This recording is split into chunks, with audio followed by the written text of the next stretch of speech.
নবীজিকে জীবনে কোনোদিন আমরা দেখি নাই,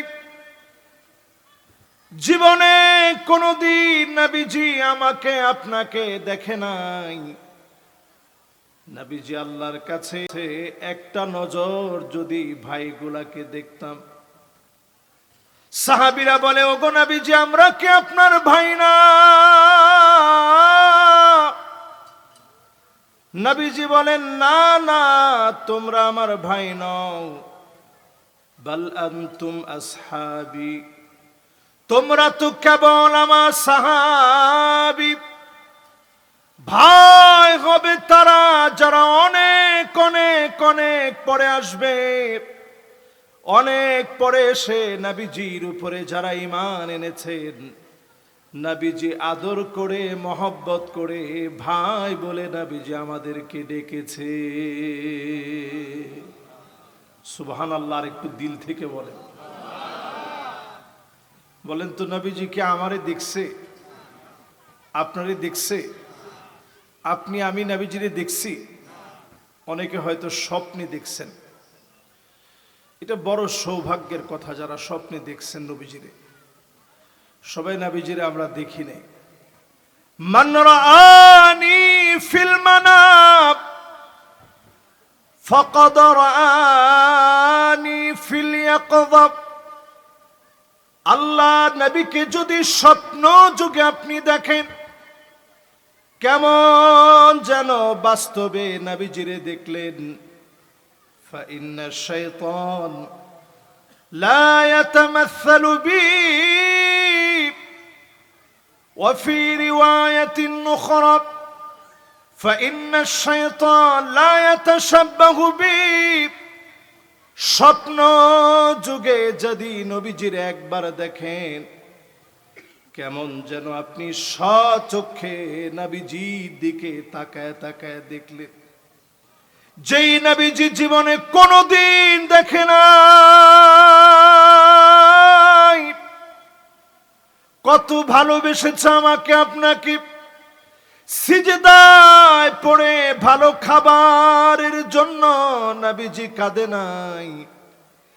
আম্মা জান বলেন, প্রায় সময় আমি আয়েশার ঘুম ভেঙে যেত, এত পরিমাণ কান্নার আওয়াজ শুনতাম। আজিজুন কাজিজিল মিরজাল, ফুটন্ত পানিগুলা টকবক টকবক করে ফুটলে যেমন করে আওয়াজ হয়, নবীজির ভিতর থেকে এই রকম টকবক করে কান্নার আওয়াজগুলা বের হতো। আমি আয়েশা আমার কানটাকে নবীজির জবানের সামনে নিতাম। কি বলে নবীজি এত পরিমাণ কান্দে, আমি আয়েশা কান নিয়ে শুনতাম। অন্য কোনো কিছু বলে নবীজি কান্দে না, নবীজি কান্দে আর আল্লাহর কাছে বারবার বলে, আল্লাহুম্মা উম্মতি,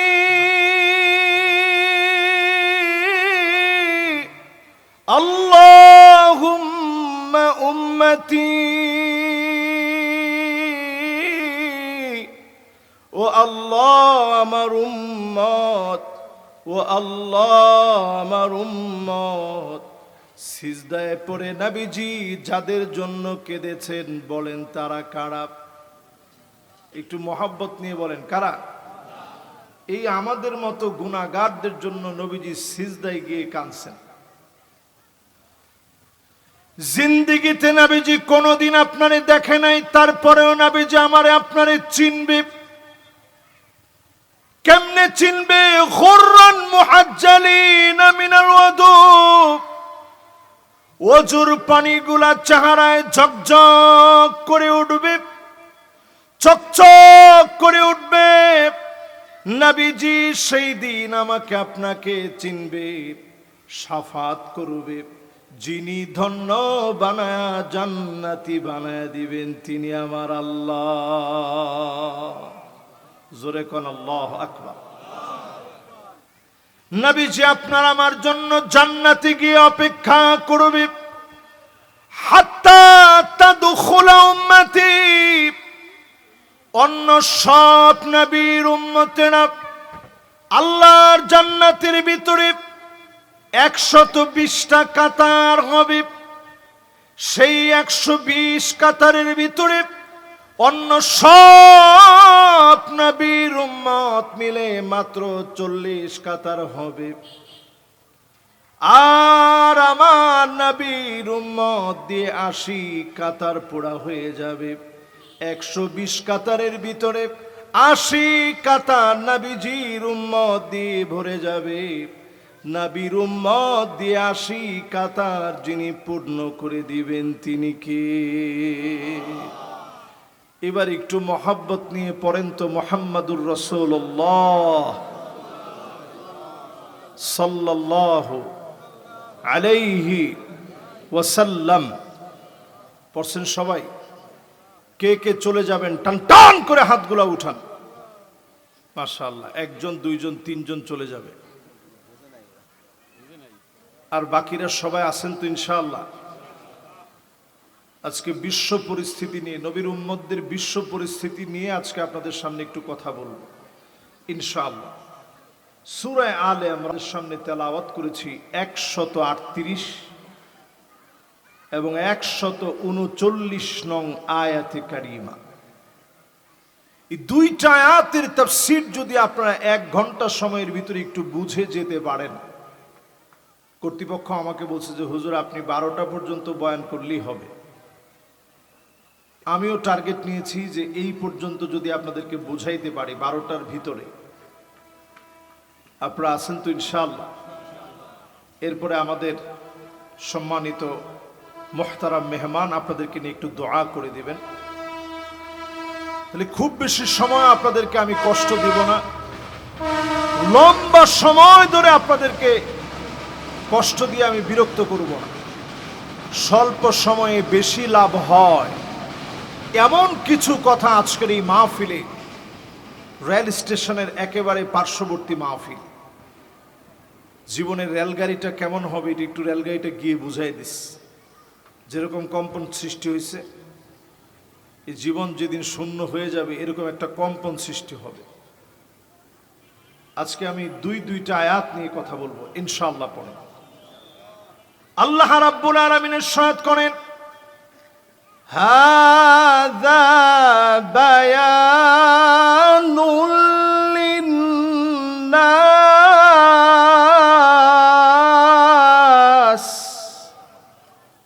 এই কোরআন হচ্ছে বায়ান।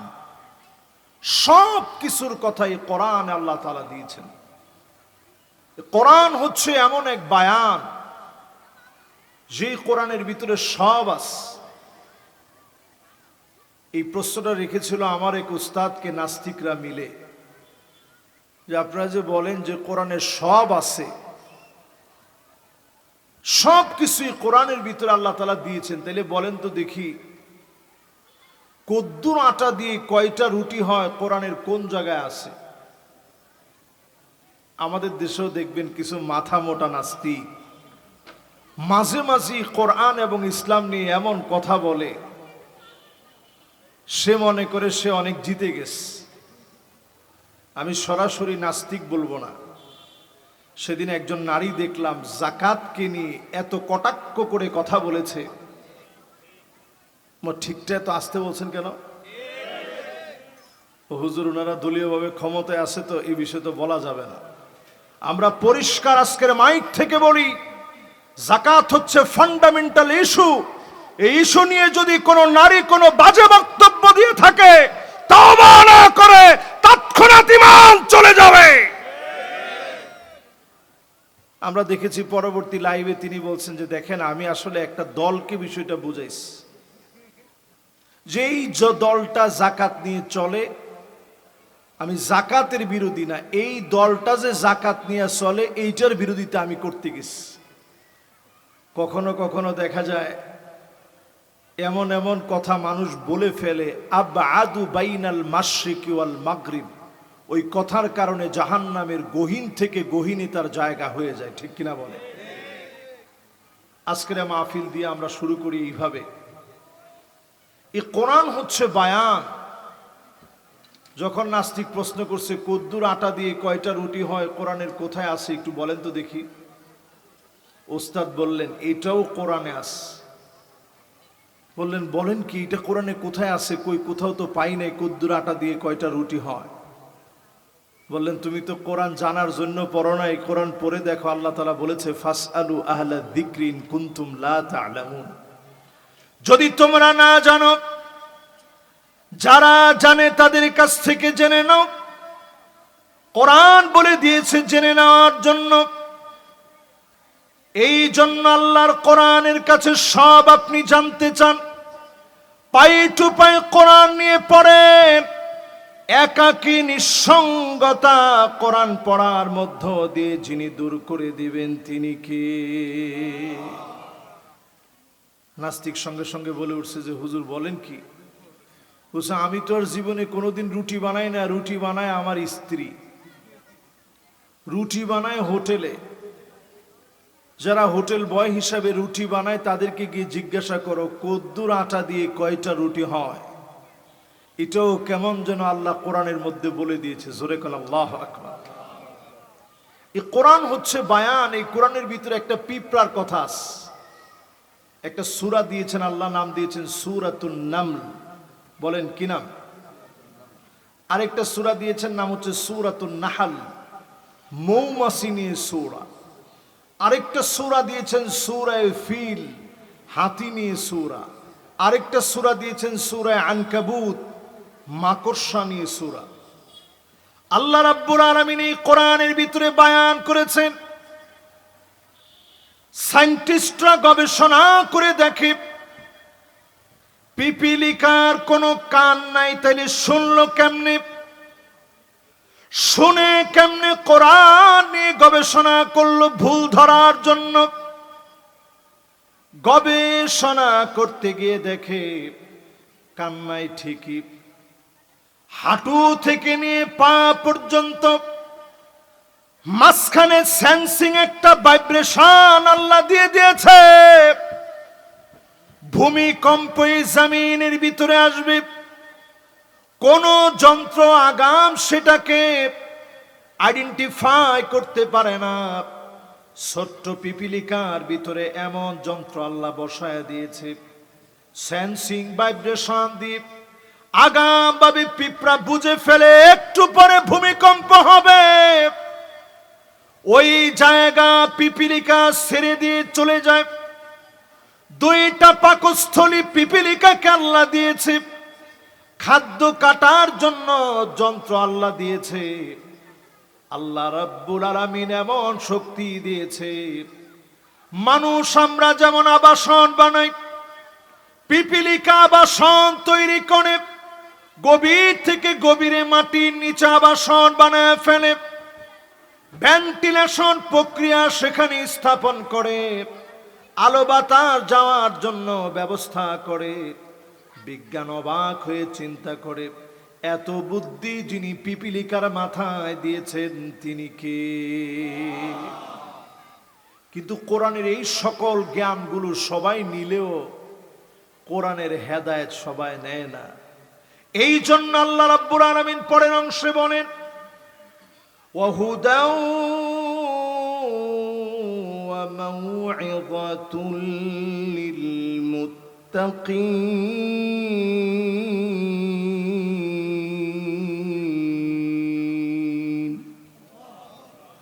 সবাই কোরআনের হেদায়েত নিবে না, নসিহত সবাই নিবে না।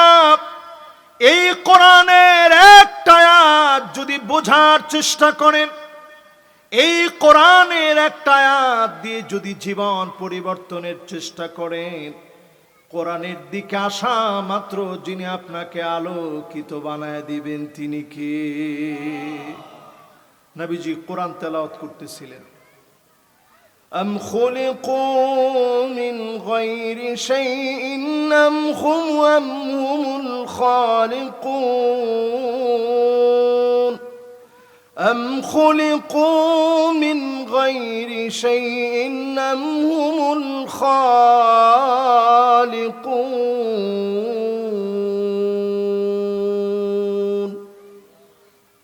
নবীজি তেলাওয়াত করতেছেন, পাশ দিয়ে একজন যাচ্ছে, তিনি এখনো কাফের, মুসলমান হয়নি। উনি যখন নবীজির পাশ দিয়ে যাচ্ছেন, নবীজির এই তেলাওয়াতটা শুনতেছেন, নবীজি আবার রিপিট করছে, أم خلقوا من غير شيء أم هم الخالقون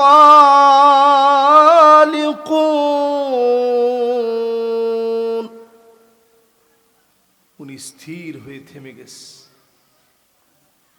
চিন্তা করলেন, আমি তো আমার নিজের কোনো কিছু বানাতে পারি নাই, ব্রেন আমি বানাই নাই, চোখ আমি বানাই নাই, একটা নখ আমি বানাই নাই, চুল আমি বানাই নাই, আমাকে আমার সব অঙ্গ প্রত্যঙ্গ সহ যিনি দুনিয়ার মধ্যে প্রেরণ করেছেন তিনি কে? নবীজি বলতেছেন, ইয়া রাসূলুল্লাহ, আর দূরে থাকতে চাই না, এখনই আপনি আমারে কালেমা পড়ায়া মুসলমান বানায় দেন। জোরে কোন আল্লাহু আকবার। হেদায়েত এই জিনিসের নাম, হেদায়েত এই জিনিসের নাম। আল্লাহর কোরআনের একটা আয়াত যদি বোঝার চেষ্টা করেন, এক আয়াতের বিনিময়ে হেদায়েত আসতে পারে। একটা আয়াত পড়ার কারণে যিনি কবুল করে নিতে পারেন তিনি কে? পরের অংশে এসে আল্লাহ তাআলা বলছেন, ওয়ালা তাহিনু ওয়ালা তাহজানু ওয়া আনতুমুল আ'লাউন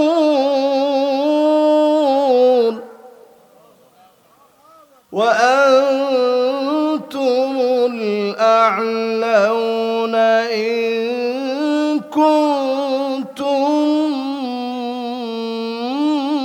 মুমিনিন।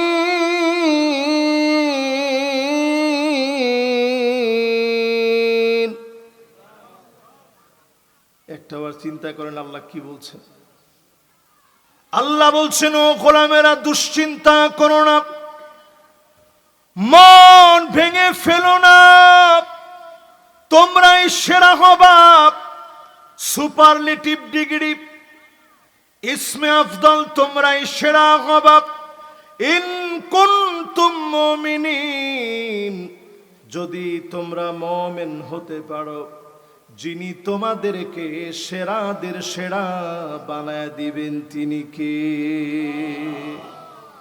এই অংশের 10টা ব্যাখ্যা আজকে আপনাদেরকে আমি শোনাবো, আলহামদুলিল্লাহ, ইনশাআল্লাহ। জোরে কোন ইনশাআল্লাহ। আমি 10টা ব্যাখ্যা শোনাইতে যাব, তখন ঘড়িতে তাকায় দেখি আর মাত্র 20। তাহলে একটাতে আমি 2 মিনিট করে সময় পাবো। এই 2 মিনিট করে একটু মাথার ভিতরে নিবেন। 1 নাম্বার, সারা দুনিয়ার ভিতরে সবচেয়ে মায়ের খায় কারা? না না, এখনো সবাই বলে না কারা? 16টা বছর আমাদের দেশেও মায়ের খাইছে কারা? হিন্দু ভাইরা। কয়েকজন খ্রিস্টান আছে তারা, 2-1জন ইহুদি থাকতে পারে, এরা মনে হয়। কারা মার খেয়েছে? বহু নামাজি ঘরের ভিতরে ঘুমাতে পারে না, বিভিন্ন কবরস্থানে গিয়ে ঘুমাইছে, মাঠে ঘাটে ঘুমাইছে মশারি টানায়া, অনেক সময় মশারিও পায়নি। বস্তার বস্তা কয়েল জ্বালাতে জ্বালাতে ফুসফুসের ভিতরে ক্ষতি হয়ে গেছে, ঠিক না ভাই? ওয়া আনতুমুল আ'লাউনা ইন কুনতুম মুমিনিন,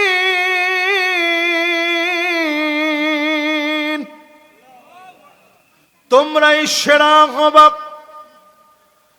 যদি তোমরা মুমিন হতে পারো।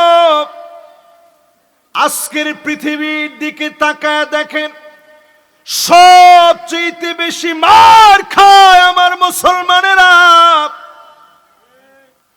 নবীজির হাদিস যদি আপনি মিলায় দেখেন, ১৫০০ বছর আগে নবীজি জানায় গেলেন এমন সময় আসবে তোমরা তোমাদের চোখ দিয়া তাকায় দেখবা, হাত্তা তারাল আরদু দামান ويكون الإسلام غريبا। চতুর্দিকে মুসলমানের রক্ত পড়ে থাকবে, চতুর্দিকে মুসলমানের রক্ত ঝরবে, ইসলামের কারণে জায়গায় জায়গায় তোমাদেরকে মারা হবে। শুধু মুসলমান হওয়ার কারণে জায়গায় জায়গায় তোমরা মার খাবা। আজকে পৃথিবীর দিকে তাকায় দেখেন, 16ই জিলকাদ চলতেছে আজকে, ঠিক আছে তো নাকি সন্দেহ আছে? এই 16ই জিলকাদে আপনি একটু হিসাব করে দেখেন, গোটা পৃথিবীর ভিতরে 2 কোটি মুসলমান আজকের রাত্রেও মার খাচ্ছে। সংখ্যাটা কি পৃথিবীর মধ্যে কম না বেশি? 20 কোটি মুসলমানের মাথার উপরে ছাদ নাই। 20 কোটি, একজন দুইজন না। 20 কোটি মুসলমান শরণার্থী হয়ে গেছে, বিভিন্ন ক্যাম্পে আছে, বিভিন্ন দেশে বিভিন্ন জায়গায় আরেকজনের উপরে আরেকজনের কাঁধের উপর ভর দিয়ে কোন রকম দিন আনে দিন খায়, এমন অবস্থা। আল্লাহ বলেন তোমরা সেরা হবে যদি মুমিন হও। আসলে আমরা সেরা হতে পারি না, এজন্য সারা দুনিয়ার ভিতরে মার খাচ্ছি। আজকে যদি আপনি সেরা হন, ইউসলিহুল্লাহু লাহু লাইলাতান ওয়াহিদা, এক রাত্রির ভিতরে ক্ষমতা মুসলমানদের হাতে চলে আসবে।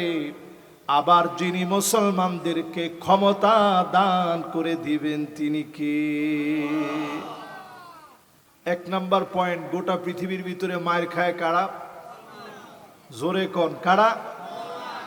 2 কোটি মায়ের খায়, 20 কোটির ঘুম নাই, মাথার উপরে ছাদ নাই, এই অবস্থা চলতেছে। কথা কি আমি সবাই বুঝাইতে পারতেছি?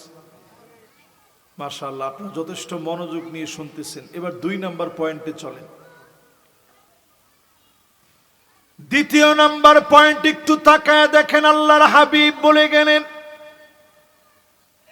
এমন অবস্থা হবে মানুষ কবরের সামনে দিয়ে যাবে, যাওয়ার সময় ডাক দিয়ে বলবে ইয়া লাইতানি মাকানা, আফসোস আমিও যদি মরে যেতে পারতাম, আমিও যদি শেষ হয়ে যেতাম। মুসলমানদের অবস্থা এমন হবে চতুর্দিকে মৃত্যু পর্যন্ত কামনা করবে। বেশি দিন দূরে যাওয়া লাগবে না, 16 বছর এমন দৃশ্য বাংলাদেশে ছিল। কবরের সামনে গিয়ে লোকেরা বলেছে আল্লাহ, এই জুলুম থেকে আমারে কবরে নিয়ে নাও, আর সহ্য হয় না। এমন জুলুম পর্যন্ত জালেমেরা করেছে, ঠিক কিনা বলে? বেশি দূরে যাওয়া দরকার নাই। আমাদের প্রিয় আল্লামার উপরে এত অবর্ণনীয় জুলম হয়েছে, এই খুলনার মাটিকে ধন্য করার জন্য আল্লামা এখানে একটা মাদ্রাসা করছেন। আপনারা চিনেন কি নাম? এই সিদ্দিকিয়া মাদ্রাসা। চিন্তা করেন হুজুর কোত্থেকে কোথায় আইসা মাদ্রাসা করছে। এই মহব্বতের জায়গায় হুজুরের ইচ্ছা ছিল যে আমি এখানে ঘুমাবো, কিন্তু জালেমরা এখানে ঘুমাইতে দেয় নাই, ঠিক কিনা বলে? আমি নিজে জানাজার নামাজে গেছি, হুজুরের গাড়িটার একেবারে পাশেই আমি দাঁড়ানো ছিলাম। তাকায় তাকায় দেখছি আর চিন্তা করছি যে আল্লাহ, 80 দশকের সেই কিংবদন্তি আল্লামা দিলওয়ার হোসেন সাইদি, যার কথায় পঙ্গপালের মতো মানুষ ছুটে যায়, সে মানুষটা আজকে শুয়ে গেছে। আল্লাহ, জালেমরা বাঁচতে দেয় নাই। এমনকি সে জায়গায় জানাজা পড়ানোর জন্য বারবার বলা হচ্ছিল গুলি চালানো হবে, তাড়াতাড়ি পড়ায় ফেলেন। জানাজা শেষ হয়েছে, এরপরে মানুষ যে জিয়ারত করতে যাবে সেই জিয়ারত পর্যন্ত করতে দিতে যাওয়া হয় নাই। পুলিশ বসায় রাখতো, কেউ গেলে তাদেরকে তাড়ায় দিত।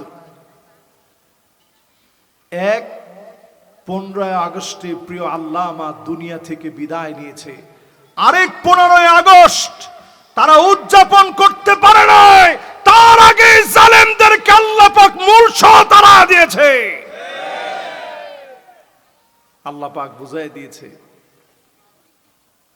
জালেমদেরকে আল্লাহ তাআলা যখন ধরেন মূল শুদ্ধ আল্লাহ উপরায় ফেলেন। জালেমদেরকে আল্লাহ স্মরণ করায় দিলেন, ولا تركنوا إلى الذين ظلموا فتمسكم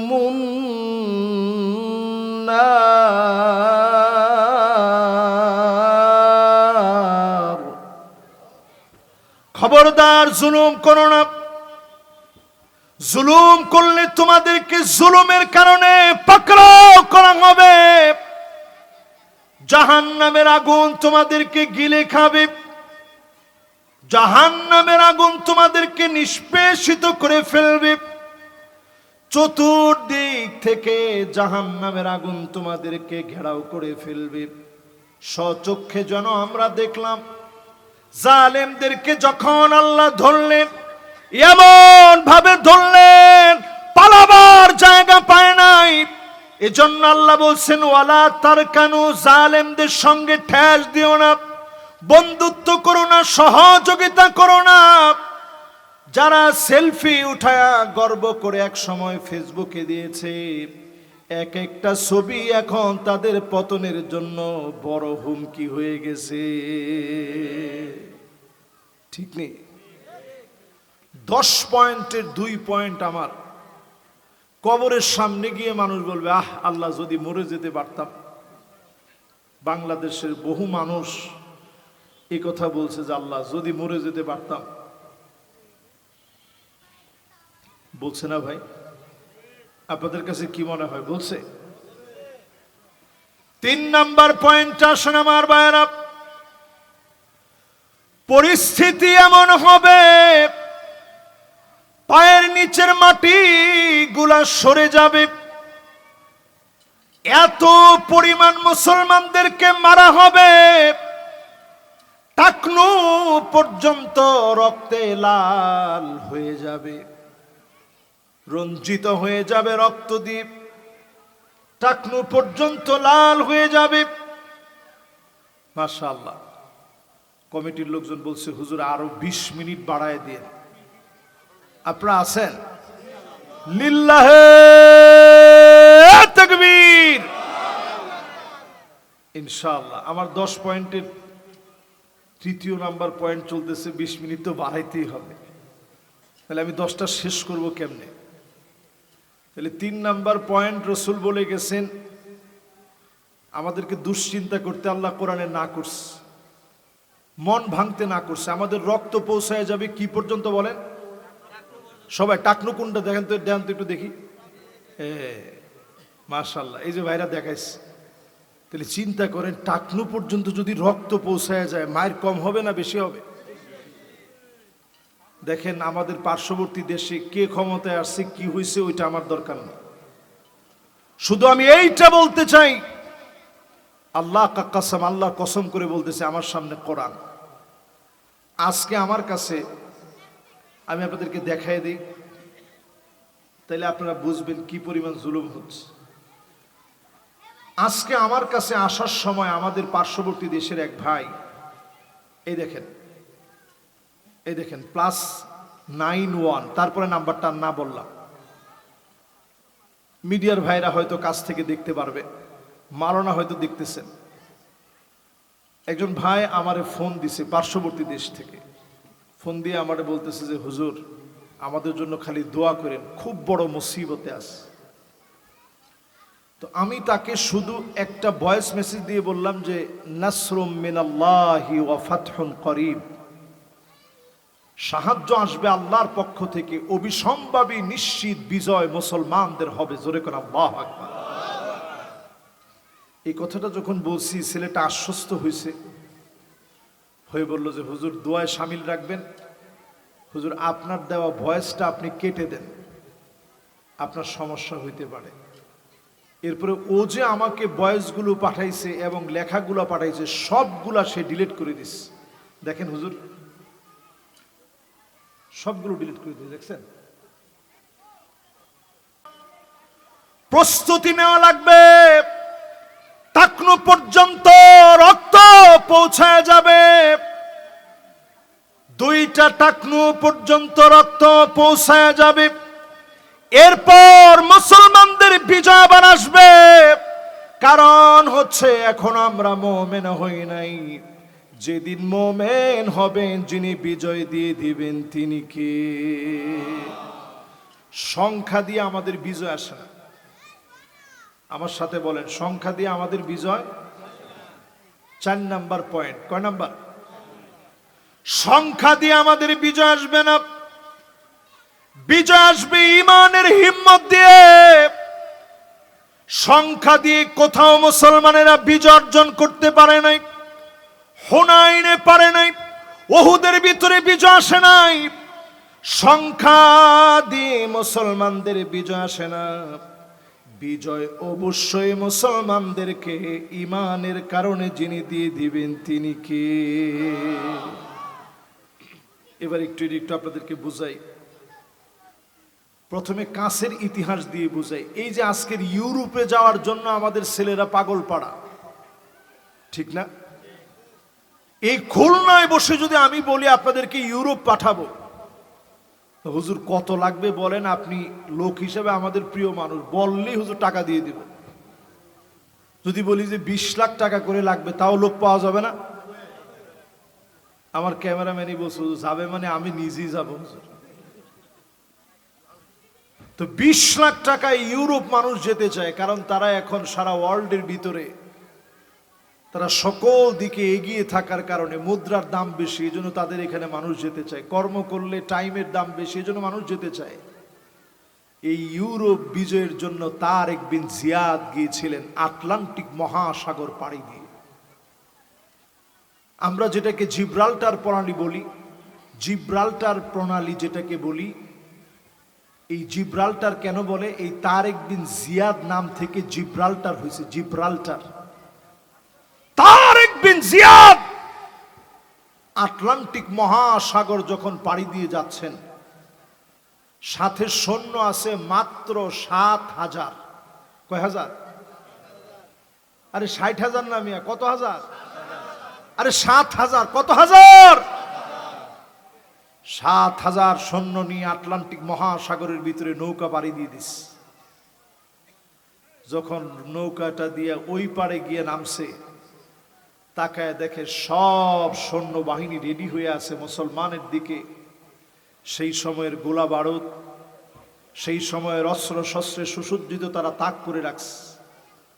তারেক বিন জিয়াদ তেমন কিছু বলে নাই, শুধু ডাক দিয়ে বলছে, আইয়ুহান নাস লা মালজা ওয়ালা মানজা মিনকা ইল্লা ইলাইক। হে লোক সকল, যাওয়ার কোনো জায়গা নাই একমাত্র আল্লাহর কাছে ছাড়া। জোরে করে আল্লাহু আকবার। তারেক বিন জিয়াদ কার কাছে যেতে চায়? আল্লাহ তুমি ছাড়া আশ্রয়ের কোনো জায়গা নাই, তুমি ছাড়া যাওয়ার কোনো জায়গা নাই।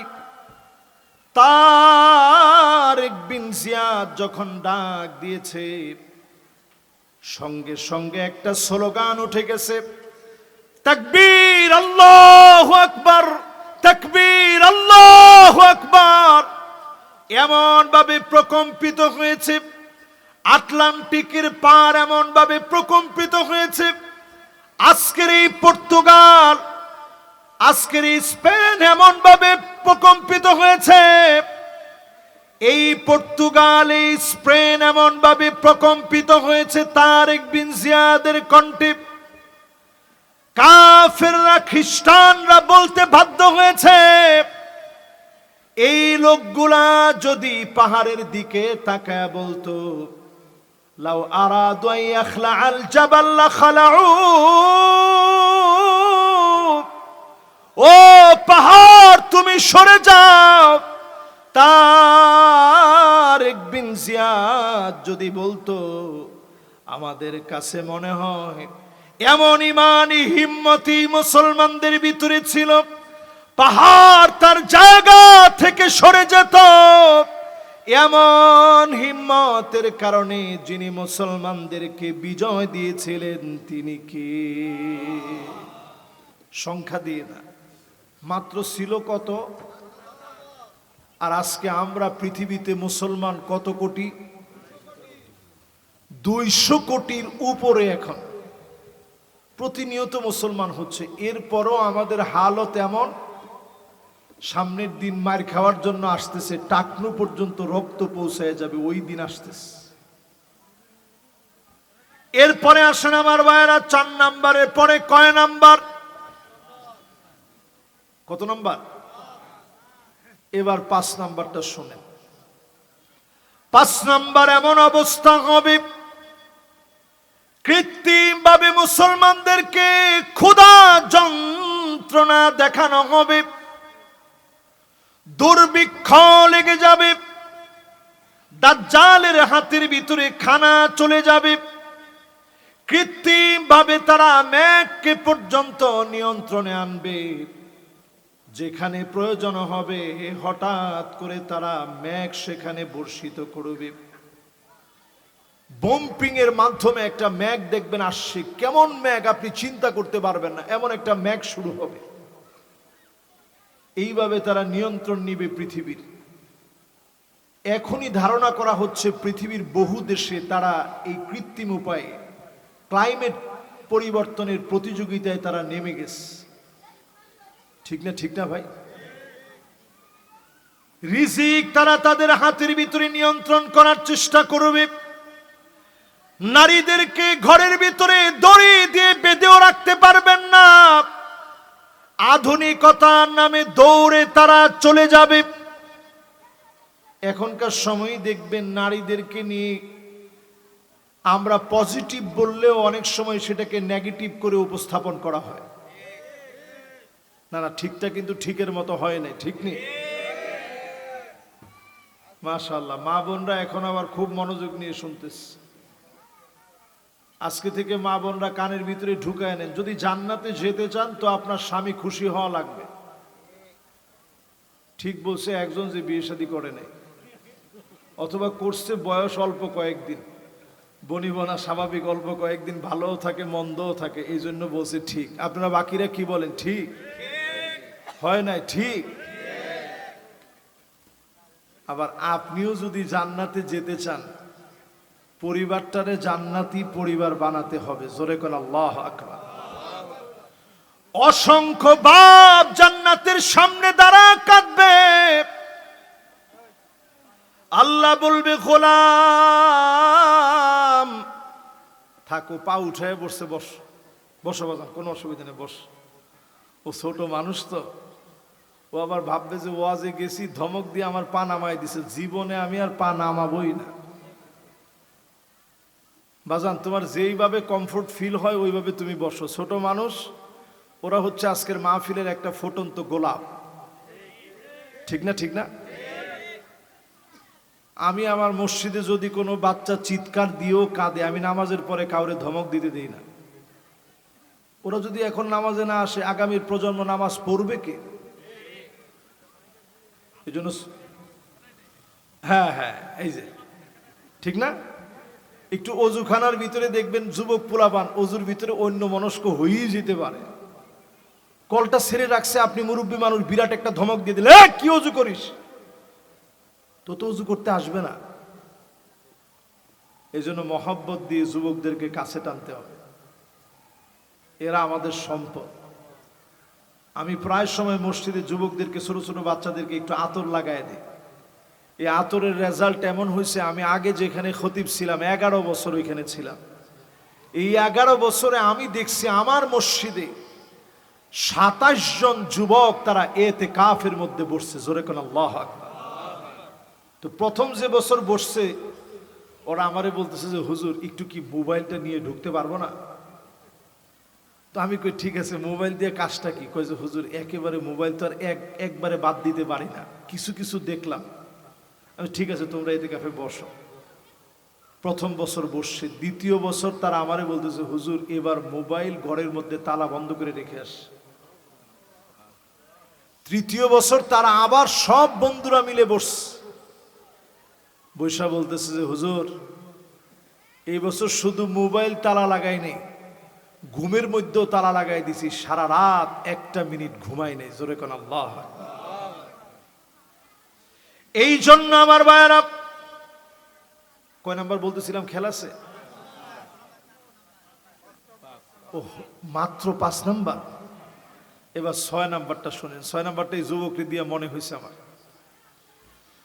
বাদাল ইসলামু গরীবান ওয়া সায়াউদু গরীবান তুবা লিল গুরাবা।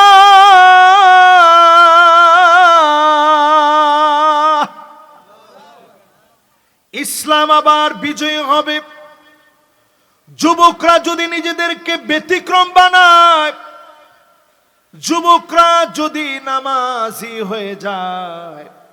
সেই সমাজের ভিতরে ইসলামকে যিনি বিজয়ী বানায় দিবেন তিনি কে? এই সমাজের ভিতরে 75%, 75% যুবক বর্তমানে পর্ণ আসক্তিতে আসক্ত। একটু জোরে বলেন ঠিক। এই 2টা চোখের কসম করে বলি, চোখের কোনো কসম করা যায় না, 2টা চোখ ধরে বলি আল্লাহ কা কসম, যদি আল্লাহ তাআলা নিয়ম করতেন যে এই পরিমাণ খারাপ জিনিস দেখলে তোর চোখ অন্ধ হয়ে যাবে, আমার মনে হয় আমরা সবাই অন্ধ হয়ে যেতাম। আল্লাহ যদি নিয়ম করতেন যে এই কয়টা খারাপ জিনিস দেখলে তোর চোখ 2টা অন্ধ হবে, আমার মনে হয় একটা লোকও আমরা এখন দেখে কথা বলার মতো শক্তি থাকতো না। আল্লাহ যদি বলতেন এই পরিমাণ মিউজিক শুনলে তোর 2টা কান বধির হয়ে যাবে, আমার মনে হয় অধিকাংশ লোক সব আমরা বধির হয়ে যেতাম। আল্লাহ যদি বলতেন এই পরিমাণ মিথ্যা বললে তোর জবানটা বোবা হয়ে যাবে, আমার মনে হয় অধিকাংশ লোক বোবা হয়ে যেতাম। ঠিক না? ঠিক না? যে সমাজের ভিতরে আমরা আছি 75%, 19% নারী বৈবাহিক সম্পর্কের আগেই এই পর্ণ আসক্তির কারণে তারা তাদের সতীত্বকে হারিয়ে ফেলে বৈবাহিক সম্পর্কের আগেই। তাহলে আমাদের দেশটা দ্বিতীয় বৃহত্তর মুসলিম দেশ হওয়ার পরেও কন্ডিশন ভালো না খারাপ? এই যুবকরা যদি, যুবক যুবতীরা যদি নিজের ব্যতিক্রম বানায় নেয়, নামাজি বানায় নেয়, মুমিন বানায় নেয়, এমন যুবকদেরকে দিয়ে দিনকে যিনি বিজয়ী বানায় দিবেন তিনি কে? ফিলিস্তিনের একটা ছোট্ট বাচ্চার গল্প শোনাই, 1 মিনিট লাগবে সম্ভবত। ফিলিস্তিনের ছোট্ট একজন যুবক, মাত্র 11 কিংবা 12 বছর বয়স হবে। এই যে মাশাআল্লাহ আমার এই ভাতিজাগো মতো বয়স। বাবা যিনি পাঞ্জাবি পরে আসো, তোমার বয়স কত? 8 বছর। 12 বছর কার দেখি? তোমার কত? মাশাআল্লাহ, এটা দাঁড়াও তো তুমি মাজাল। মাশাআল্লাহ, এবার বস। ওর বয়স কত? এইরকম একটা ছোট্ট বাচ্চারে জিজ্ঞাসা করতেছে, এই সাংবাদিক জিজ্ঞাসা করতেছে, তোমার মাথার উপরে বোমারু বিমান ঘুরতেছে, তোমার কি ভয় লাগে না? দেখেন মোমেন কারে করে। সেই ছোট্ট যুবক উত্তর দিছে, এটা তো মাথার এই কাছাকাছি দিয়ে ঘুরতেছে, আমি এই বিমানরে কেন ভয় পাব? এই বোমার ও বিমানেরও অনেক অনেক উপরে আমার আল্লাহ, আমি শুধু আমার আল্লাহরে ভয় করি। যেই যুবকদের ঈমান এত মজবুত হবে, দিন আসতেছে এমন লিখে রাখতে পারেন খাতা কলমে, দিন আসতেছে এমন এমন যুবকদেরকে দিয়ে সারা দুনিয়াতে যিনি মুসলমানদেরকে ঐক্যবদ্ধ বানায়া বিজয় দিয়ে দিবেন তিনি কে? সময় আসতেছে। বাংলাদেশি যদি আপনি দেখেন, মনে মনে ভাবতে পারেন কই হুজুর কিছু তো হইল না। যদ্দূর হয়েছে এদ্দূর আপনি কল্পনা করেন, এটা চিন্তা করা যায়? আরে কথা কয় না। প্রিয় ভাইয়েরা আমার, 7 নম্বরে আপনি আমি যারা মাহফিলে বসলাম, আপনি আমি মুমিন হতে পেরেছি কিনা নিজের একটু প্রশ্ন করেন। কেন বিজয় আসে না নিজের প্রশ্ন করেন। ইদা সাররাতকা হাসানাতুক ওয়াসাআতকা সাইয়াতুক ফাআনতা মুমিন। ভালো কাজ যদি আপনারে আনন্দ দেয়, মন্দ কাজগুলা যদি আপনারে কষ্ট দেয়, নবীজি বলেন তুমি মুমিন। এখন আমাদের সমাজে দেখবেন গুনার কাজ করলে হৃদয়টা বেশি খুশি হয়ে যায়, ঠিক নেই? আজকে যদি কনসার্ট হইতো, সভাপতি হওয়ার জন্য 10 লাখ টাকা দিত। আমার ভাই যেখানে বসেছে এখানে বসার জন্য 10 লাখ টাকা দিত, আর বলতো চেয়ারটা সাথে সাথে রাখিস। কিন্তু দেখেন দিনের প্রোগ্রামে যারা আসে ওরা এত পয়সাওয়ালা লোক না, দিনকে মহাব্বত করে ওনারা বসে, ঠিক নেই? আরে কথা কয় না, ঠিক নেই? এরপরে আমার পাশে মহতামিম শাহ হুজুর ননি, মাদ্রাসার মহতামিম শাহ হুজুর বসা, দিনের মহাব্বতে মাদ্রাসায় আস। কত টাকা আপনারা বেতন দেন? আমার কাছে মনে হয় না খুব বেশি আপনারা দিতে পারেন। যদ্দূরই আপনারা দেন, আলেম পোশাকে পরিচ্ছদে দেখলে আপনি তাকায় দেখেন, কখনো আপনি দেখলে আলেমের কষ্ট বাহ্যিকভাবে বুঝবেন না। নিজের কষ্টটা বুকে চাপায় কষ্ট করেই চলে আলেমরা। একজন আলেম সমাজের মানুষগুলাকে পরিবর্তন করার চেষ্টা করে, প্রতিনিয়ত আপনাদেরকে দিনের দিকে আহ্বান করে। আজকের মাহফিলে এত কিছু করার পরেও আলহামদুলিল্লাহ আপনারা যারা আসছেন, অসংখ্য লোক আছে না যারা আসে নাই? কোন আছে না আসে নাই? ঈশান নামাজ এই মসজিদে হইল, আমি নিজে আজকে এখানে নামাজ পড়ছি, সুবহানাল্লাহ। এসিটা আমারে সাইরা দিল মুয়াজ্জিন সাহেব মনে হয়, নাহলে মাদ্রাসার উস্তাদ হবে। এসিটা সাইরা দিল, একটা ফ্যানও দিল আস্তে করে সাইরা। আমার পুরা দিল খোশ হয়ে গেছে। আহারে, এখানে নামাজে দাঁড়ায় আমার দিলের মধ্যে বারবার আমার রসুলের কথা মনে হইতেছিল যে এই দূরে আইসাও কি সুন্দর একটা এসি আছে, আর আমার রসুল নামাজে দাঁড়াইছে, বালুর ভিতরেই সেজদা দিস, বৃষ্টি হইলে কাদা লেগে গেছে। ইসলাম ব্যতিক্রম কিছু যুবকদেরকে দিয়ে আবার ফিরবে। নিজের ব্যতিক্রম বানান। প্রতিদিন ঘুমের সময় আপনি নিজের প্রশ্ন করেন, আজকে ভালো কাজ বেশি হয়েছে না মন্দ কাজ বেশি?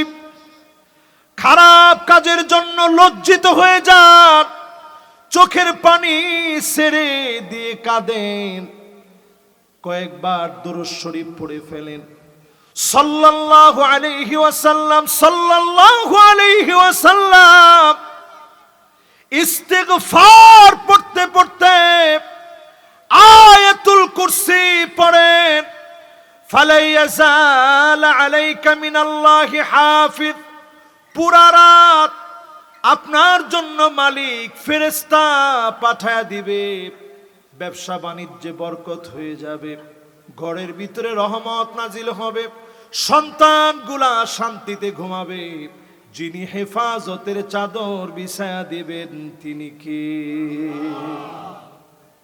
প্রিয় ভাইরা, বেশি কিছু লাগে না, এই যে কথাগুলা বললাম সহজ না ভাই?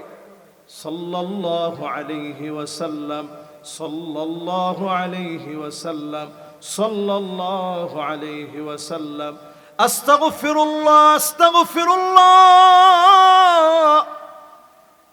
আয়াতুল কুরসি পড়তে পড়তে ঘুমান। এই ঘুম যদি শেষ ঘুম হয়ে যায়, এই ঘুম যদি শেষ ঘুম হয়, আইওয়াফিকাহু বিআমালিন সালিহিন ক্বাবলা মাউতিহি, মৌতের আগে আল্লাহ আপনারে ভালো কাজ করায় নিলেন, আপনার মৃত্যুটা ঈমানদারের মৌত হয়ে গেল। কালেমা পড়তে পড়তে আপনার মৌত হয়ে যাবে, জবানে জিকিরের মধ্য দিয়ে মৌত হয়ে যাবে, এমন মৌত হয়ে যাবে কবরে আলোকিত বানায়া দিবেন। কবরটাকে নূরানি বানায়া গুনাহ খাতা যিনি মাফ করে দিতে পারেন তিনি কে? এই জন্য ঘুমের সময় একটু নিজেরা যাচাই করবেন, আসলে কি আমি মুমিন হতে পারছি কিনা। অথচ এখন যদি আমরা পার্সেন্টেজ দাঁড় করাই, আমরা অধিকাংশ লোক ঘুমায় মোবাইল দেখতে দেখতে। সিনেমা চলতে থাকে, কানের ভিতরে ইয়ারফোন, আস্তে বেহুশ হয়ে গেছে, চোখ টাইনা ধইরা রাখে যে থাক আরেকটু দেখি, কিন্তু এরপরে চোখ তো আর নিয়ন্ত্রণ সবসময় মানে না, আস্তে ঘুমায় গেছে, ওর সিনেমা কিন্তু চলতেছে। ঠিক না? ঠিক না? 8 নম্বরে প্রিয় ভাইরা আমার, আর ইনশাআল্লাহ এই তো আর 2টা বাকি, তো আর বেশি সময় লাগবে না ইনশাআল্লাহ।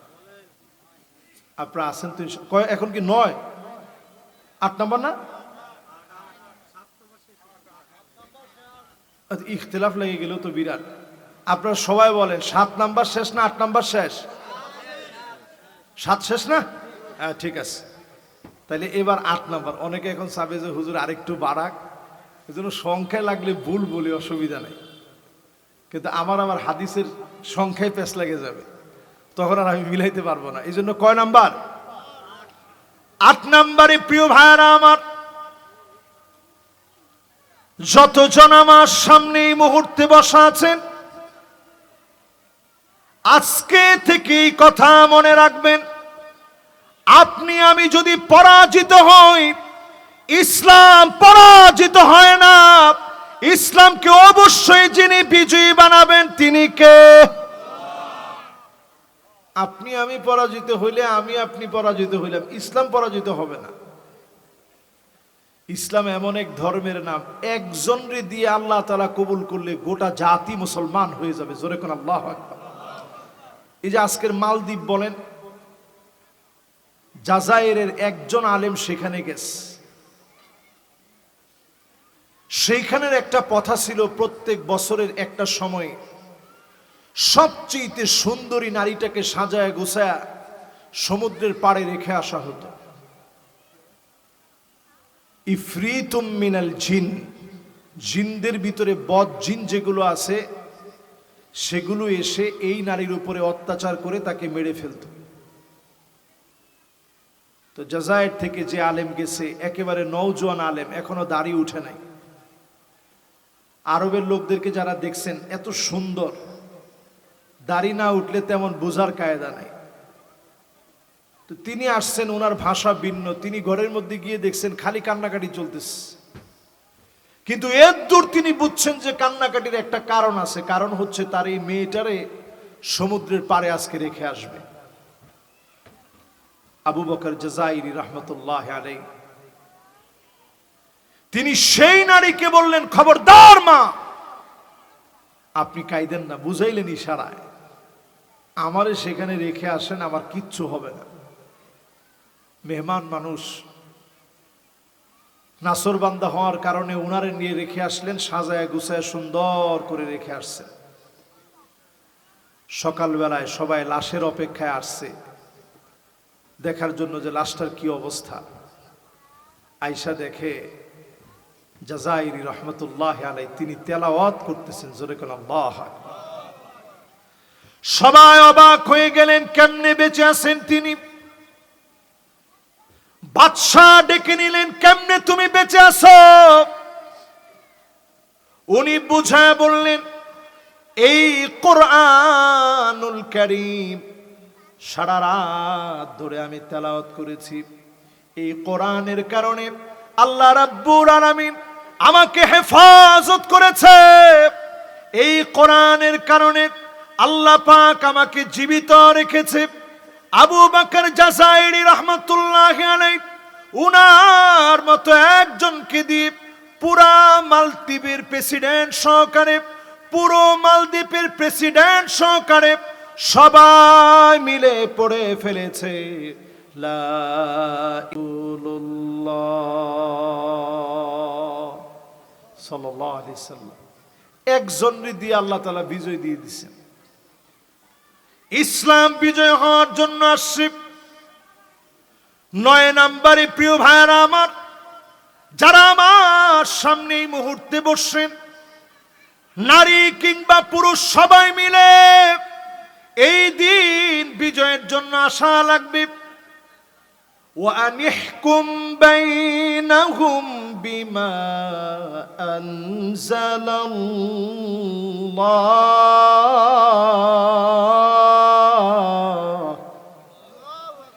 বিচার করা লাগবে কোরআন দিয়ে। আওয়াজ করে মহব্বত করে বলেন, কি দিয়ে? আরো জোরে, কি দিয়ে? আচ্ছা, আমাদের দেশে পার্লামেন্টে যারা আছেন, সরকারি দল কিংবা বিরোধী দল, উভয় দলের মুসলিম যারা রয়েছেন, এরা একজনও কি আল্লাহর কোরআন দিয়ে বিচার হোক এটার বিরোধিতা করা ঠিক হবে? সরকারি দল অথবা বিরোধী দল কেউ কি এটার বিরুদ্ধে কথা বলার কোনো সুযোগ আছে? আলহামদুলিল্লাহ, পার্লামেন্টে কিন্তু অচিরেই বিভিন্ন পার্লামেন্টের মেম্বাররা এখন কথা তুলতেছে, আল্লাহর কোরআন দিয়ে বিচারের কথা বারবার আসছে। পার্লামেন্টে যেদিন আল্লাহর কোরআন দিয়ে বিচার করার কথা আসবে, ওই সময় যদি আপনি সমর্থন না জানান, আপনি এমন মুসলমান নামে মুসলমান হতে পারেন, আল্লাহর আদালতে মুসলমান নাম আপনার থাকবে না। ঠিক নি? ঠিক নি? এই জন্য একটু হিসাব সোজা করেন। বাংলাদেশে অনেক পরিবর্তন আসছে। এই জুলাই সনদ, জুলাই বাস্তবায়ন, জুলাইয়ের আত্মত্যাগ আর কোরবানির মধ্য দিয়ে আমরা যে নতুন একটা আজকে এই কথা বলার সুযোগ পাইছি, এটা তো নাও হইতে পারত। দিছেন কে? ছোট ছোট বাচ্চারা তখন স্লোগান দিয়েছে, উই ওয়ান্ট জাস্টিস, আমরা ইনসাফ চাই, জাস্টিস চাই। পরিষ্কার আজকের এই মাহফিলে বলতে চাই, জাস্টিস, আপনি যদি আমেরিকাকে জাস্টিস মনে করেন, আমেরিকায় তাকায় দেখেন, নিরপরাধ নির্দোষ মানুষকে শুট করে ছোট ছোট বাচ্চা গুলি চালায়া 70-80 জনকে গুলি করে মেরে ফেলছে। ঠিক কিনা বলে? বিচার নাই, মিডিয়াতেও নাই। সাদা চামড়ার লোকেরা কালো চামড়ার লোকদেরকে পিটায় মেরে ফেলছে। সেদিন আমার এক বাঙালি বোনকে হঠাৎ করে এসে পিটায় হত্যা করেছে, বিচার নেই। সুতরাং ন্যায় ইনসাফ যদি বাংলাদেশে কায়েম করতে হয়, একমাত্র আল্লাহর কোরআন ছাড়া ইনসাফ কায়েম হবে না। না না, ঠিকটা এত আসতে বললে হবে না।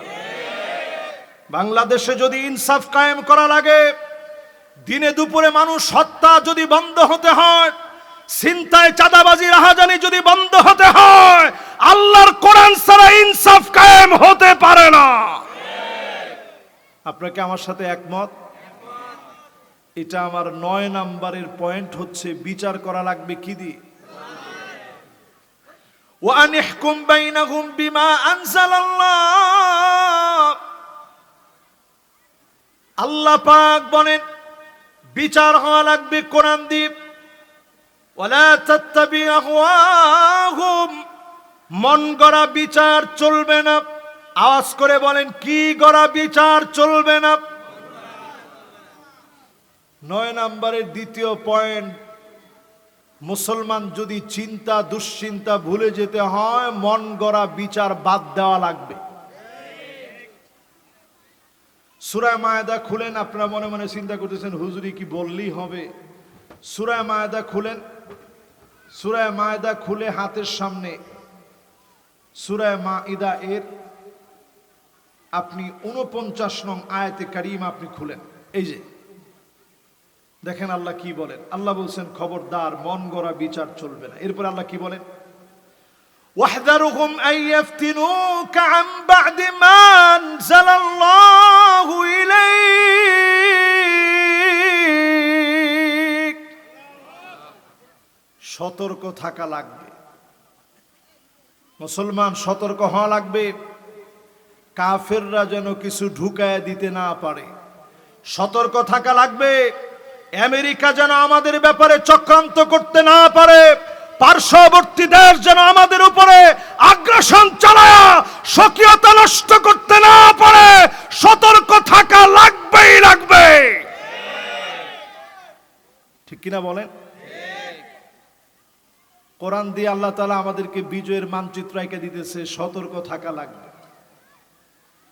এরপরে আল্লাহ রাব্বুল আলামিন বলেন, فَإِن تَوَلَّوْا فَاعْلَمْ أَنَّمَا يُرِيدُ اللَّهُ أَن يُصِيبَهُم بِبَعْضِ ذُنُوبِهِمْ।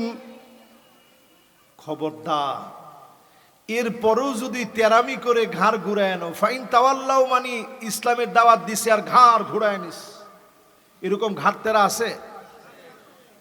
খুলনার ভাষায় কি বলেন তাকে রে? ঘাউরো না ঘাইরো? ঘাইরো ঘাটতেরা যা বলেন, আল্লাহ এক শব্দে বুঝাই দিছে ফাইন তাওয়াল্লাউ। এরপরেও যদি মুখ ফিরায় নাও, ফালাম তবে জেনে রাখো, আন্নামা ইউরিদুল্লাহু আইয়ুসিবাহুম বিবাদি যুনুবিহিম। তেমন কিছু লাগবে না, সামান্য একটা অপরাধ দিয়ে আল্লাহ ধরবে, এমন ভাবে ধরবে, এমন ভাবে পাকাও করবে, পাই টু পাই আল্লাহ হিসাব বুঝায় দিবে। জুলুম তো কম হয় না। কোথাকার এক কোঠা আন্দোলন নিয়ে আল্লাহ পাক পুরা জাতিকে সরগরম করে ফেলছে, ঠিক নেই? মিলে মিলে আয়াতের সাথে মিলে। এরপরে আল্লাহ রাব্বুল আলামিন বলেন, ওয়া ইন্না কাসীরাম মিনান নাসি লাফাসিকুন।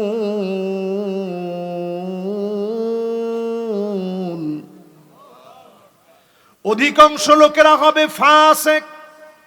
প্রথমে আল্লাহ ইন্না বললেন, এরপরে আল্লাহ বললেন কাসীর, নিশ্চয় অধিকাংশ লোক।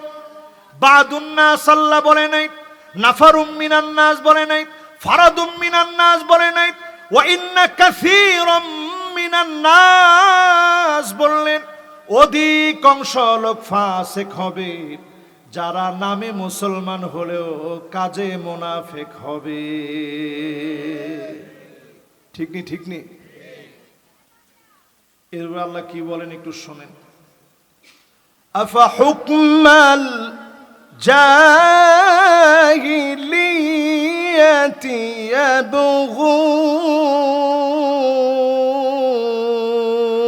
ইয়াবগুন।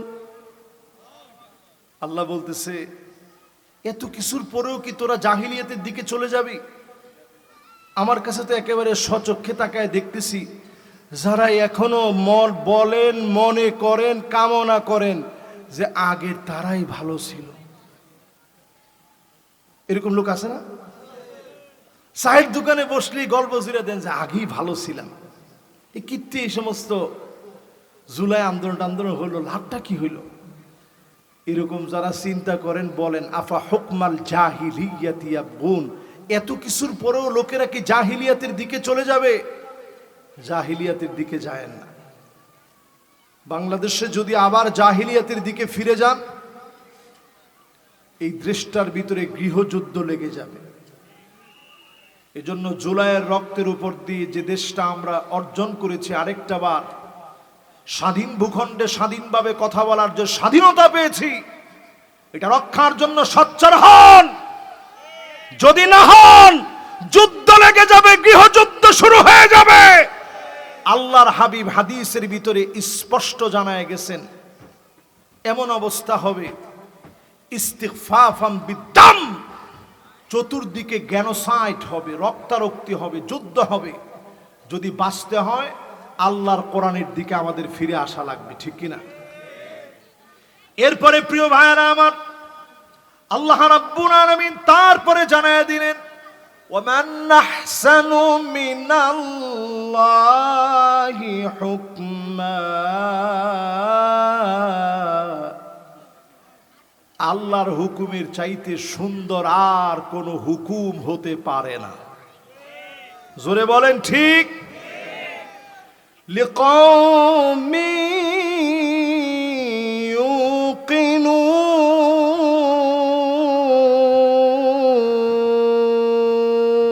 ইউকিনুন,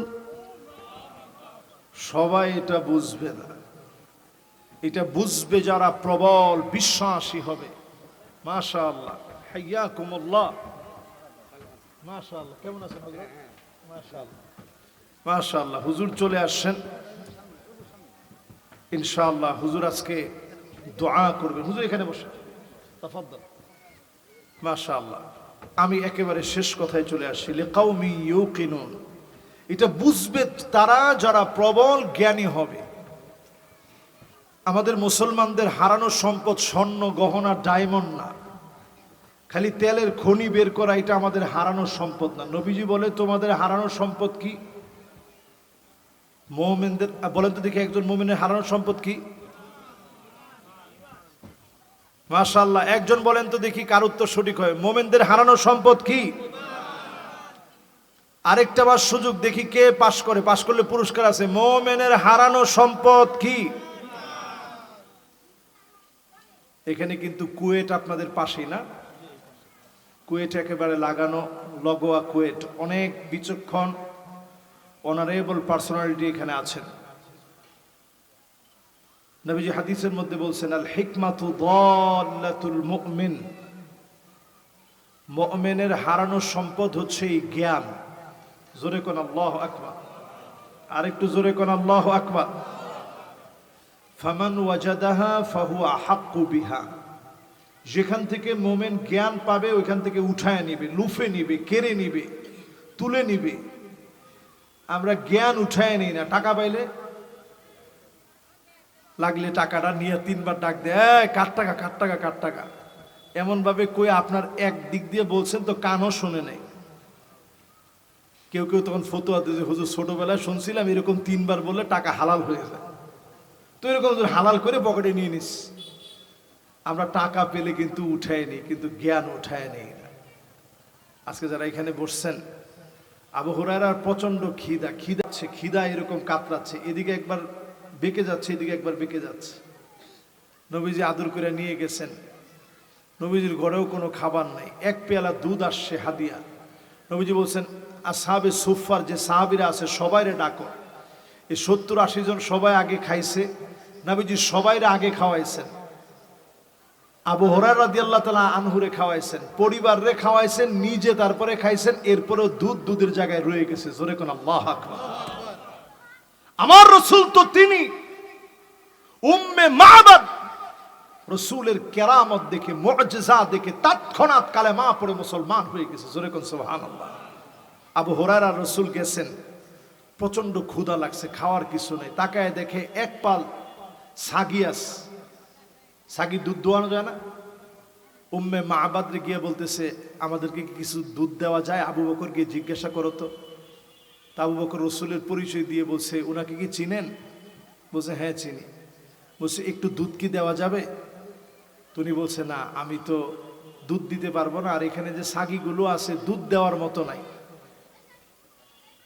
তো যখন এটা বলছে, নবীজি বলছে, আমি যদি এমন একটা সাগি থেকে দুধ দোয়ায় নিই যেটার বানের ভিতরে দুধ নাই, তো উম্মে মা'বাদ বলছে, ঠিক আছে, তাইলে তো কোনো অসুবিধা নেই।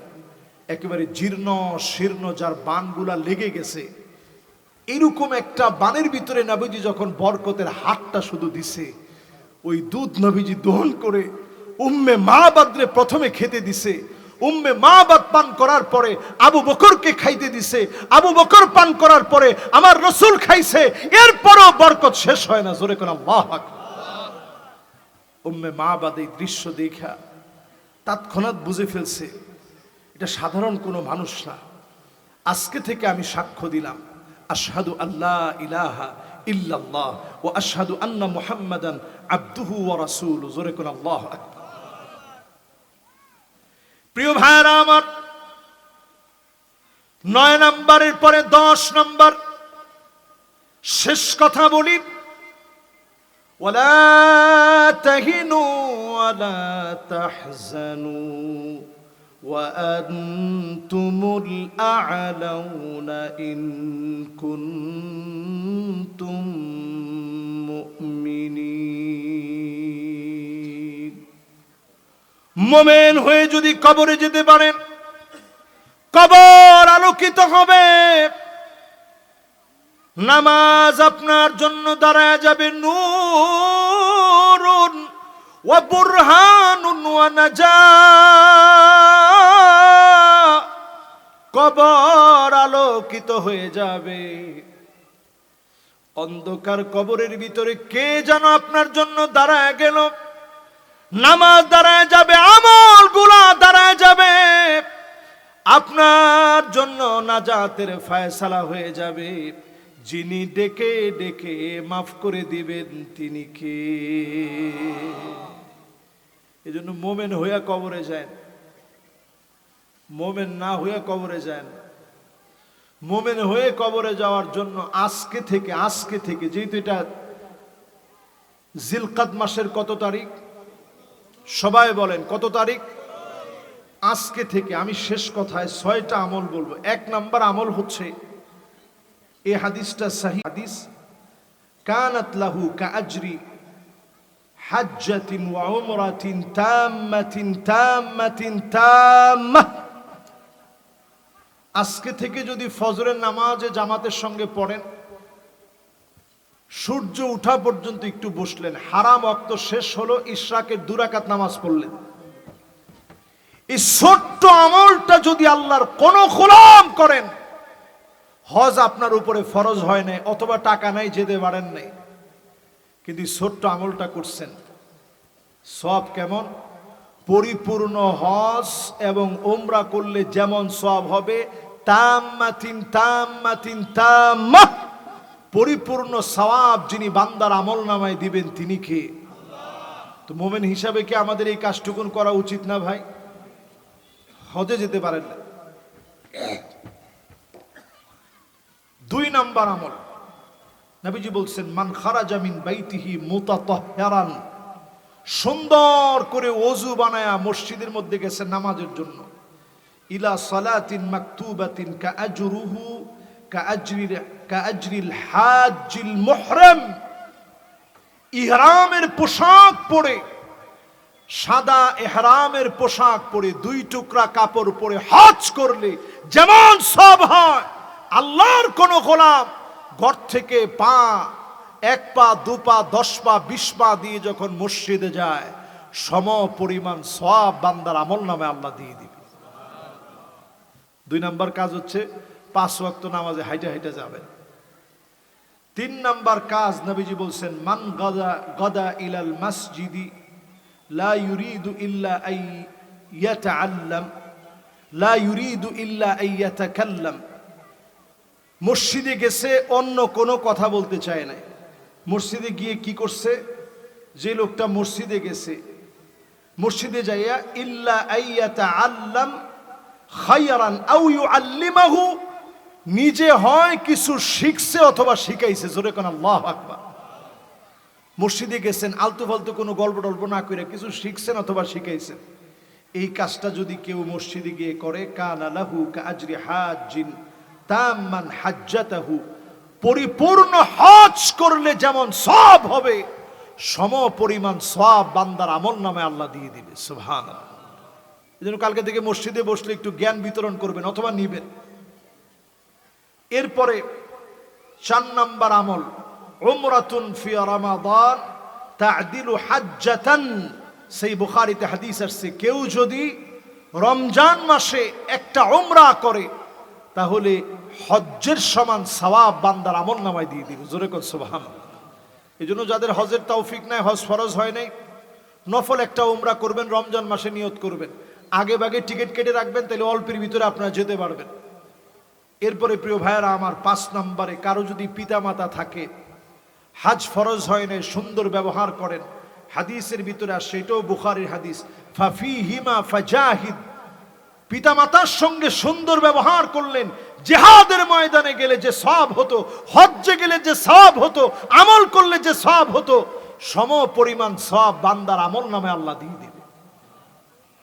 প্রিয় ভাইয়েরা আমার, এবার শেষ কথা আমার, 6 নম্বর কথা, হাদিসের মধ্যে আসছে, ইদা মারিদাল আব্দু আও সাফারা কুতিবা লাহু মিথলা মা কানা ইয়ামালু মুকিমান।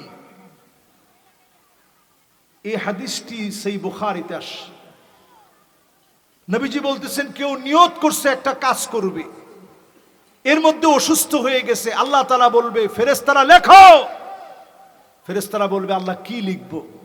ওই যে আমার বান্দা সুস্থ থাকা অবস্থায় নিয়ত করছিল হজ করবে, কিন্তু তার টাকা ছিল না, আমার কাছে তৌফিক চাইছে, বারবার ভিক্ষা চাইছে যে আল্লাহ হজে নেন, হজে নেন, লিখে ফেলো সওয়াব।